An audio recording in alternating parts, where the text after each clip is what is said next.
Beef का exporting के मामले में ना बांग्लादेश हमसे आगे है। इतने चूंकि बांग्लादेशों के पास जितना भैंस गाय नहीं उससे ज्यादा उसका मीट का व्यापार कर दे रहा है। चाइना में जब सांप सुरक्षित नहीं है, सांप का मुंडिया काट देगा, गिलास दे देगा और के सामने उल्टा करेगा और उसमें चीनी डाल के उसका खून पिलाएगा।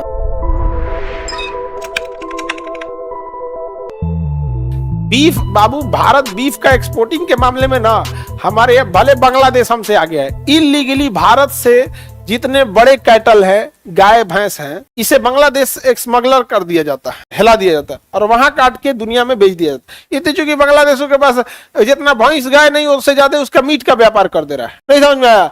भारत से भी बीफ का एक्सपोर्ट बहुत ज्यादा होता है विदेशों में। विदेशों में तो बहुत ज्यादा खाता है सब ना।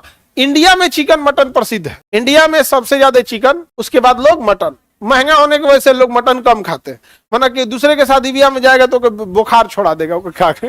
महंगा होता है ना। तो भारत में सबसे ज्यादा प्रचलन में चिकन और मटन होता है। बट अगर आप यूरोप में चले जाए, अमेरिका चले जाइए, अफ्रीका, साउथ अमेरिका, पूरे महाद्वीप की बात कर रहे हैं यहाँ पे। चाइना में तो बातें छोड़ दो भैया। चाइना में जब सांप सुरक्षित नहीं है, गाय भैंस मतलब क्या चीज होता है, तो नॉर्मल चीज हो गया उन सबों के लिए।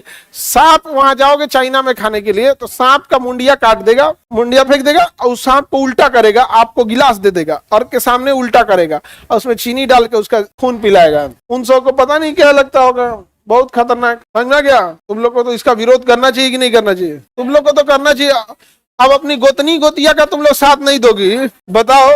अपने तो कम से तुम लोग बताओ, अपने गोतिया का साथ नहीं दो, रिश्तेदार, गोतनी, ये सब तुम आगे बढ़े तो सब कुछ भी खा जाते हैं, उसका अलग बात है।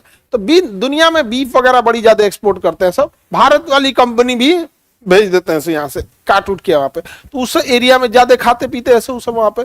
शराब वगैरह विदेशों में क्या रहता है, कॉमन रहता है। यहाँ पे इंडिया में चूंकि हमारे यहाँ ज्यादातर बहुत सारे बड़ी संख्या में शाकाहारी भी रहते हैं। दूसरा, धार्मिक इशू भी आता है क्योंकि भारत में एक बड़ी संख्या में हिंदू धर्म के लोग हैं और हिंदू धर्म शाकाहार की ओर प्रेरित करता है। आप कहीं भी देखिएगा, शादी ब्याह हो जाए या फिर कोई भी धार्मिक अनुष्ठान होता है हिंदू धर्म में, तो वहां पे मांसाहार परोसा ही नहीं जाता है, चाहे वो कहीं पे भी। यहाँ पर समझ में गया?